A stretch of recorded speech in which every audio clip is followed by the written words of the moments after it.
Hoje, as principais ferramentas que a gente estava falando de inteligência artificial que a galera tá correndo atrás e tá usando pra cacete.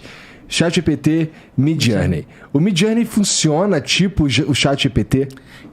Ele pega a base que o ChatGPT faz eventualmente e cria imagem. O Midjourney é para criar imagens. Então, você pode colocar ali entradas textuais, que pode ter vindo do ChatGPT ou você entrou com aquilo, para ele trazer. Então, ele tem uma base de dados grande também de imagens, onde ele compõe, junta, faz qual que provavelmente fica melhor com o quê e traz isso esteticamente. O princípio é o mesmo. Ele consegue fazer coisas impressionantes ali, cara. Sim, sobretudo gente com 6 dedos e outras distorções.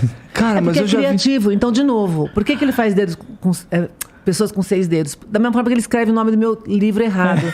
É uma ferramenta criativa. Ela não tem que a palavra criativa é boazinha, entendeu? Criativo parece assim, eu tive uma grande ideia. Fazer as pessoas com os dedos tudo torto, esquisito. Isso, Você é um hater dessas paradas, não é, Álvaro? Não, pelo contrário. Eu sou um verdadeiro amante. E por ser mesmo, eu faço a crítica. Não, eu tô lá, li os papers, sei como é que é, sei como funciona a matemática. A crítica faz parte para você saber o que você nas usa, sacadas boas. A crítica é fundamental para você saber o limite daquilo que você está usando. Para que realmente aquilo serve. Criando, então eu quero publicar o próximo paper, então eu tenho que fazer... A crítica dele. Ele tá criando, mas aí, tem um monte de artista. Lembra, meu doutorado é em artes, então o pessoal de artes é meu povo, né? Quando começou essa história de todo mundo pode usar e criar como artista, os artistas ficaram loucos. Por quê? Muito do que foi usado para aprendizagem dessas ferramentas é o que outras pessoas criaram. E aí quem disse que eles deram permissão para que seja usado para a criação disso? E ninguém está ligando a mínima. E quando você vê lá na utilização, aquilo que você criou é seu. Então a mesma coisa com o texto. Se você pegar no Google já há muitos anos, em qualquer buscador, eu posso ter um arquivo na internet que eu coloco uma tag e falo, isso não é para ser indexado para buscador nenhum. E eles respeitam. Ah, é? E isso não entra na indexação, não é para ser indexado. O que acontece? Isso não existe no ChatGPT, isso não existe Midjourney, não existe nenhuma delas. Então, se ele pode pegar tudo e pode ver tudo, ele está avançando na criação de um monte de gente. Qual é o problema disso? Eu até acho, tem até um documentário que é incrível, que chama Everything is Remix. A gente não surge do nada a nossa criatividade. A nossa criatividade é baseada num monte de coisa que a gente aprendeu a vida inteira. Só que como ser humano, nós somos imperfeitos. Quando você fala uma coisa, ele fala uma coisa, eu vejo várias outras coisas que eu estudei, eu vou criar a partir disso, mas eu sou incapaz de plagiar vocês ali no olho, crítico, porque eu não tenho competência para isso. Então a gente acaba criando em função daquilo que a gente lembra e vai para frente. O que acontece com essas máquinas? Elas também criam baseadas naquilo que já existe. Só que elas têm uma capacidade fulminante de pegar um volume gigante e ipsis literis elas podem combinar. Então, isso traz um problema que nunca existiu na humanidade. Como é que a gente lida com isso? Isso vai incentivar ou vai piorar a criatividade das pessoas? Quando você pega na parte de arte, é pior ainda, porque ainda na parte de texto tem a questão do direito autoral, etc., mas a arte tem aquela outra dimensão que o cara fez especificamente para causar um sentimento, uma impressão, etc. e tal.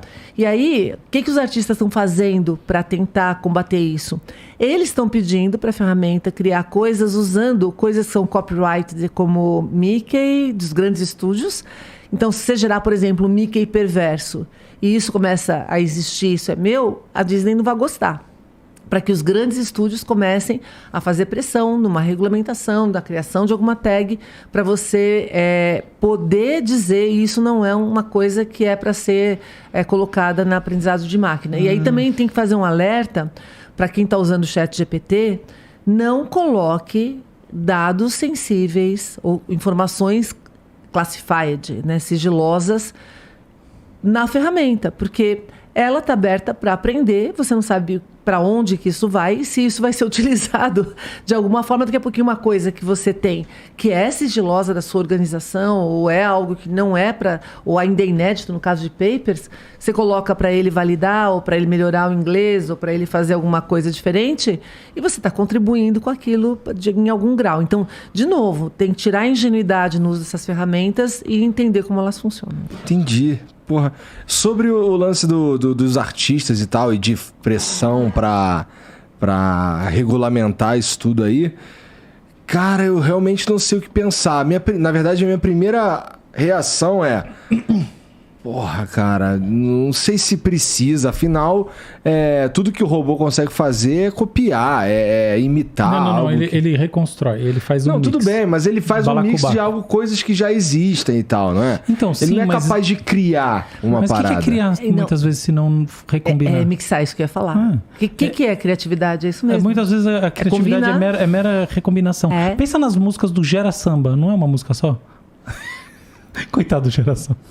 Sei lá porque o Gera Samba. Não lembro de nenhuma música do Gera Samba. Pô, Gera Samba mas só tem uma música, Gera não é? Samba virou o pagode El Chan, pô. O El Chan, então. O Gera Samba, o El Chan. E a cadeia longa que segue, não tem uma música só? Ou tem mais de uma? Mas é bom, música... Que maldade. Mas assim, tem um monte de... Se a gente for parar pra pensar e analisar música hoje... Sertanejo não tem uma música só ou tem mais? Ou tem duas? Eu não lembro. É um monte da mesma música. Mas, pô, por exemplo, você vai pegar um cara de música clássica, por exemplo. Posso falar? Você tá falando um negócio muito sério. Eu falei brincando e eu não quero desprestigiar o sertanejo, nem o Gera Samba, nem nada disso. É pura brincadeira. Eu nem acho que é a mesma música. Só é a mesma música pra mim porque eu não conheço, tá? É pura ignorância. Mas eu sei que... tá com medo de ser cancelado. Não tô nada. Cancela. Eu só sou um velho professor. Pra cancelar à vontade. Eu não vou nem perceber. Mas você acha? Eu vou nem notar. Não, mas pô, se liga. Mas posso fazer esse comentário sério agora? Vai. É o seguinte, vamos lá.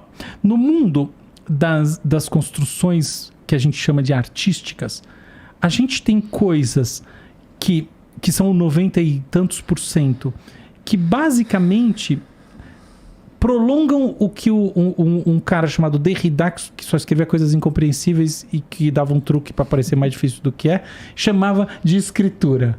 Tá? Então, é o mundo do pós-modernismo. Tem uma fase do conhecimento chamada pós-modernismo, que ela é um grande truque, num certo sentido, e no meio desse truque tem umas verdades muito interessantes. Mas uma dessas verdades existe uma espécie de estilística, que é como se fosse uma assinatura do autor, que é a escritura. Então, por exemplo, um grande picareta do bem foi o Salvador Dalí. O Salvador Dalí fazia muitas litografias, que eram basicamente cópias, tá? Então ele fazia um desenho, gerava cópias. Eu tenho Dalí. Tem um monte de gente que tem, não vale pouco, tá? E uma vez, inclusive, tombou um caminhão no norte da Espanha e as pessoas foram lá e saquearam o caminhão e ele tinha tipo 2.000 Dalís originais, entendeu? O Dalí assinava o papel e dane-se. Isso é uma história conhecida. Mas enfim, o ponto a gente tem esse prolongamento. E a gente tem, na ponta do prolongamento, na ponta da comoditização, o que a gente chama de artesanato. E também, no caso das imagens, a gente tem esses bancos de imagem como Shutterstock, tal, que é um dos que está processando a OpenAI, que tem imagens que são meramente foto do cara executivo. Essas coisas que a gente vê por aí, quando vê aquela coisa, você fala, isso aqui é algo comprado de um banco de imagens, tá bom? Então a gente tem todo esse caminho.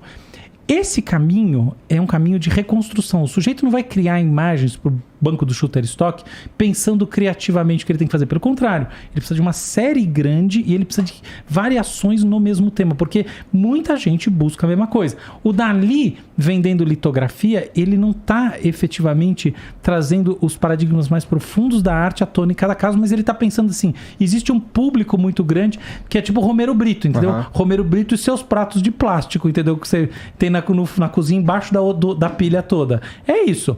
Agora, vamos lá. Existe uma outra coisa, que é a arte como um veículo de gerar o que a gente chama de supressão do senso comum. A arte como veículo de gerar um parênteses e, portanto, algo que só existe só tem valor por ser diferente. Essa arte, ela é diferente do quê? Do mundo ao redor? Não. Ela é diferente, ela dialoga pelo conceito de diferença. Esse é outro conceito pós-modernista que é antigo, mas no pós-modernismo ganha muita força. Esse conceito de diferença é diferença em relação à própria história da arte. Então, ou seja, o valor de uma obra está na ruptura ruptura que ela traz em relação ao resto da história da arte, entendeu?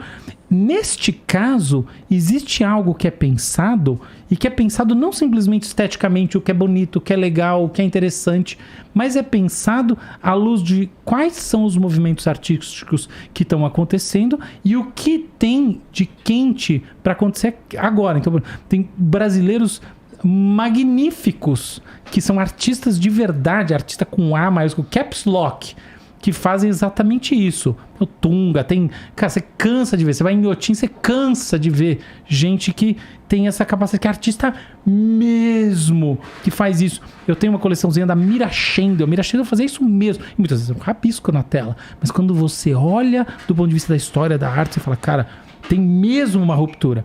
Pois essa ruptura, ela depende, no meu entendimento, de uma compreensão não só dessa história, mas do que exatamente neste momento cria esse parênteses ou cria essa ruptura em relação ao que está estabelecido. Portanto, eu não acho que está em discussão no plano do ChatGPT esse debate da arte conceitual, da arte contemporânea, da arte dos extremos mesmo, da que a gente poderia chamar de criatividade artística ou qualquer outra coisa do gênero. Mas está aquele que também envolve a arte, como as litografias do Dalí e todas as outras, e o estilo Romero Brito e os ingleses modernos, como Damien Hirst, que enfim, é o rei da reprodução, tá? O ateliê dele é uma espécie de fábrica, e outros mais, porque efetivamente essas pessoas estão buscando muito mais a replicação de um princípio artístico, ou de alguns poucos princípios, do que propriamente a criação de objetos artísticos que dialoguem com a história da arte a cada vez que eles criam. Então essa que é a diferença no meu ponto de vista.